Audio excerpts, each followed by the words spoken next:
اسلام آباد اور راولپنڈی میں موسلادھار بارش کے بعد نشیبی علاقے زیر آب آ گئے۔ خطرے کے سائرن بج اٹھے۔ پیر ودھائی میں گھر میں پانی داخل ہونے پر پھنسے 4 افراد کو ریسکیو اہلکاروں نے بحفاظت نکال لیا۔ پنجاب اور خیبر پختونخوا میں آج سے 21 اگست تک مانسون کا چھٹا اسپیل شروع۔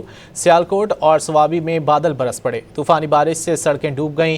پی ڈی ایم اے نے خیبر پختونخوا میں لینڈ سلائیڈنگ کا خطرہ ظاہر کر دیا۔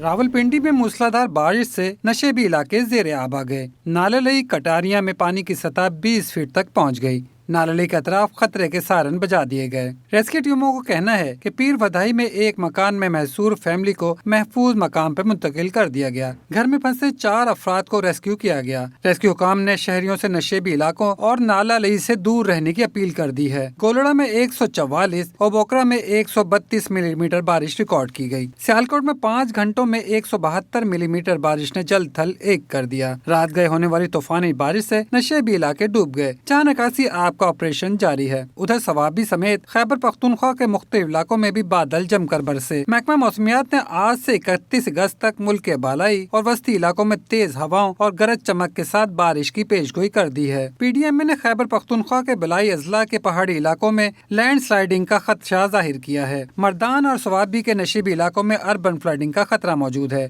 بالائی پنجاب، بلوچستان، گلگت بلتستان اور کشمیر میں بارش متوقع ہے۔ دوسری جانب لاڑکانہ اور نوڈیرو میں سیلاب کا شدید خطرہ ہے۔